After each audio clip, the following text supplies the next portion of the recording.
Made in 5G is the Digital Catapult's report on insights. What can 5G unlock for the manufacturing industry?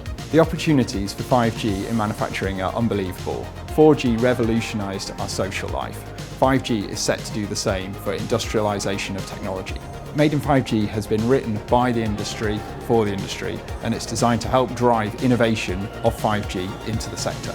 It's extremely important for us to listen to the voice of the manufacturing sector in this and make sure that what we talk to them about is something that is written in their language and really brings them into this collaboration that we need to have to make 5G deliver value for the UK.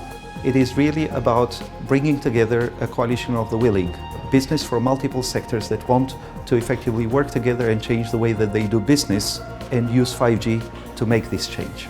The Digital Catapult report has helped provide us with an insight that we didn't have, and understanding what the ecosystem for 5G looks like in the UK, so we're now starting to explore that. The launch of this report is so important. It proves the point that 5G in the manufacturing space does three things. It's about in-factory, it's about supply chain, and it's about in-life.